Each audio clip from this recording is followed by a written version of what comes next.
Gĩcunjĩ kĩa 50 harĩ igana gĩa ciana nĩ gĩkoragwo gĩkiumwo ihoto ciao na njĩra itiganĩte ta kũhahamwo kĩmwĩrĩ ona kumwo maũndũ ma bata rĩrĩa marakũra. Mĩtambo ya ũkinyanĩria ĩkĩrĩkana nĩ ĩkoretwo ĩkĩhũthĩka na njĩra nene kũhĩngĩca ciana, ũndũ ũrĩa ũcũngĩrĩirie thirikari kwambĩrĩria rũhonge rwa mwanya rwa kũrũmĩrĩra ciĩko ici, ndeto ĩrĩa ĩkĩrĩtwo mũkonde nĩ Minister wa Gender Florence Bore. The consequence of these forms of abuse have far-reaching negative impacts on our children.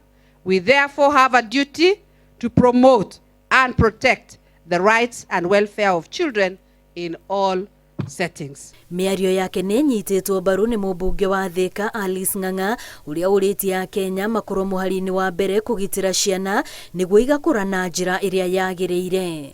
Children, they are innocent. Wewe ambao unatokea kuona ati unataka kudefile huyo mtoto, shame on you.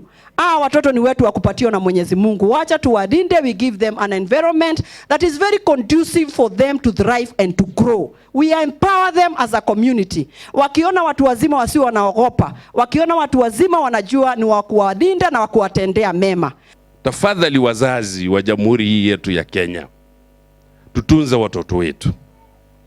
Ni wasihi wale ambao kazi yao ni kuharasi watoto. Mtoto ni mtoto na atunzwe kulingana na maadili na sheria ya jamhuri ya Kenya. Augĩte nĩ ihinda thirikari ĩtigĩrĩre ihoto cia ciana nĩ ciathingatithio, kũgirĩrĩria ciana gũkorwo ikĩingĩrio ikundi-inĩ cia maramari, kũrutithio wĩra mũritũ, ona makorwo makĩhingĩrio mabataro mothe ma ciana igĩkũra.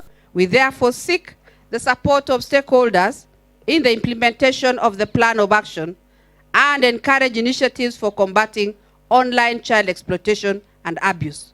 Thirikari ĩrahinyĩrĩrio yongerere maabitha ciana matũra-inĩ arĩa magũteithĩrĩria gũtigĩrĩra ihoto cia ciana nĩ ciathingatithio. Ngĩribotera Inooro TV, rĩtwa rĩakwa nĩ Wambui wa Macharia.